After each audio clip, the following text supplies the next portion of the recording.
The sport of basketball is evolving. It's finally starting to make its way up north. You can just see it in the cities, in the noise. But my story didn't start here. It started in a small town in the suburbs of Montreal, where the winters were harsh and they lasted for what felt like an eternity. I'd stay out in the cold every day and practice my jump shot until my fingers got numb. Then I'd shoot 100 more. And don't get me wrong, I was blessed. There was no denying I was talented. I had the sheer size and length, a feel for the game that honestly felt like it chose me before I chose it. Yeah, talent might crack the door open, but I didn't come to knock. I came to kick it off the hinges. My story began in the shadows, but anything that's born in the dark is never meant to stay there. And every quiet moment built this story. Now the whole world's about to hear it. My name is Grego Prince III, and I will be the greatest basketball player of all time. With the first pick,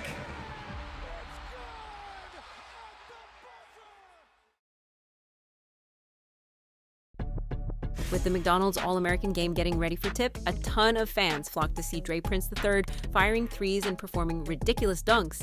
Skip. Do you have any issues with Dre giving the crowd a show before the game? Listen, I've never seen anything like this kid. The things he can do with his body, the size, the skill. If Wemby is an alien, then this kid is a Martian. In preparation for the McDonald's All-American game, I was named one of the starters. This is my first chance to put the world on notice. Getting matched up against one of the best centers in the league and Derek Queen, it wasn't going to be easy. But between showing my full court vision and my prowess on defense, I knew I'd be able to make a statement early, even staring down Cooper Flagg as the second best prospect in the draft. I made sure everything I did on the court was intentional, from setting screens all the way to hustling down the court, because you're never out of a play until the whistle blows. Finishing through contact, and getting a little bit fancy with it too. And while players like Derek Queen were slow on transition, I made sure to take advantage of it, even hanging on the rim. When I finally got this steal, I decided to take the ball coast to coast, bobbing and weaving through the defenders, and finishing with style. Between the legs, reverse. When I dunk, I slam it with authority. And again, this is against that best competition in the country, and this is all they got to offer? And next time you can go ahead and tell Asa Newell to make a business decision, because I posterized him with style. And whenever you think that jump shot's open, just remember, I'm lurking. At the end of the game, instead of shaking hands, all my teammates decided to get in line and get an autograph. And I even met this nice kid in the stands wearing my jersey. His name's Grego. You should subscribe to him. When this game was all said and done, I knew I made a statement. Alright, it's time to check out all my college offers. Basically, everybody in the whole country wants to sign me, but it's more of a decision of where do I want to go. There's a ton of great coaches out there, and I know I have just about a starting spot on every single roster. It was really about finding a good fit for me and my talent to develop. Could go to John Calipari and the Arkansas Razorbacks and try to fortify a new dynasty. Or I could go to Dan Hurley and the UConn Huskies, where they've already instilled great defense. And you can't bring up defense without talking about the Houston Cougars. But if I wanted to contend for a championship, I knew I'd have to take my talent to Gainesville. And with that decision, I was finally a Florida Gator. And the fans and the media welcomed me to Florida with open arms. With everyone's college decision made up, I was the #1 recruit for the upcoming draft. Touted as the Maple Martian, my strengths were shot blocking, strong finishing, and a nice mid-range touch. The only negative they were able to come up with on my scouting report was the fact that sometimes I get tunnel vision. But to be honest, if I was on your team, wouldn't you want me with the ball too? And when it came to practice, my teammates learned pretty quick that they're not going to be able to go inside on me. But they're going to get a lot better at shooting threes. I mean, they don't really have another choice. They're going to have to adapt. And now it's time to put my talent on full display against the Clemson Tigers.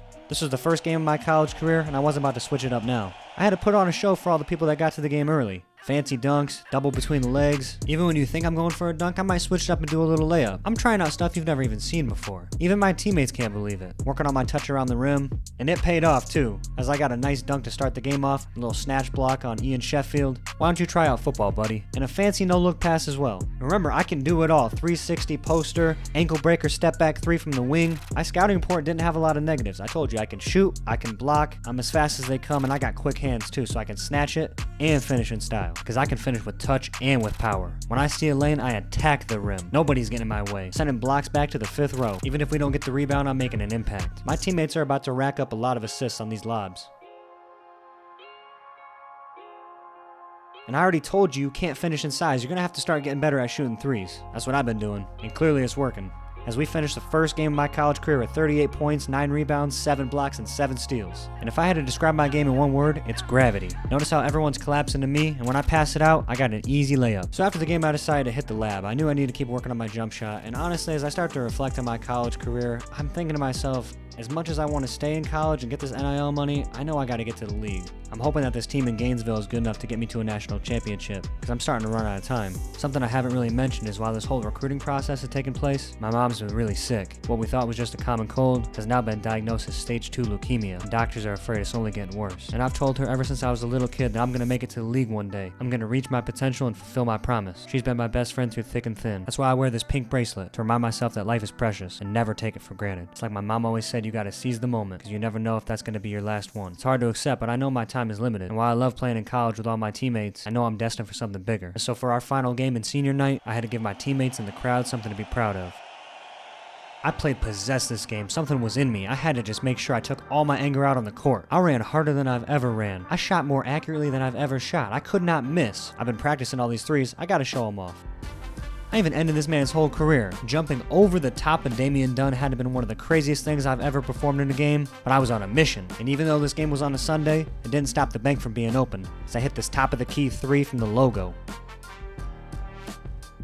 I never really put my handles on full display, but I'm crafty. And not only do I shoot from the top of the key, I can hit from the corners too. I told you these teammates are about to have a lot of easy assists. When I'm roaming around the paint, there is no getting through. Snatch block, and I'm going coast to coast. Between the legs, through all these defenders with a reverse dunk. I felt like a human magnet. The ball was just attached to my hands. Right here with this steal going in transition, I finished off the game with 41 points, 8 rebounds, 2 steals, and 5 blocks. And this player of the year conversation is really narrowed down to 2 people, Janai Broom and myself. But I think I ended all that noise with the SEC championship when I hit this top of the key 3 with 0.6 seconds left. This gave us the SEC championship win and solidified me as the nation's player of the year. 20 points, 8 rebounds, almost 5 stops a night. I ended up finishing the season 39% from 3, 84% from the line, almost 2 steals a night, and over 3 blocks a night. And in the blink of an eye, my dreams finally came to fruition as this team made it to the national championship. And here's how we got here. A 20-point win in the first round against Mississippi State, an 11-point win against Cincinnati to move on to the Sweet 16, where we dominated Kentucky, 28 points and 4 blocks. The Elite 8 game was capped off with a 5-point win in overtime against Texas Tech, where I snagged 31 points and 8 boards. And my teammate Walter Clayton got his flowers too with a double-double in the Final Four. When I knocked down this clutch free throw in the national championship to send the Florida Gators to the promised land, couldn't help but feel a little bit sad. I knew that might be my last shot in college basketball. Yeah, I completed my college season and capped it off the best way possible, not only winning a national championship, and I was even named most outstanding player of the tournament. As I celebrated under the confetti with my teammates, I knew the next decision I make was not going to be easy. When I sat down for my post-game press conference, the first question I was asked was what my plans were now that the college season had been completed. No better time than now to announce that I'd be declaring for the 2026 NBA Draft. I made sure to thank Coach Golden, my teammates, and the Florida Gators for believing in me, but I was ready to take my game to the next level.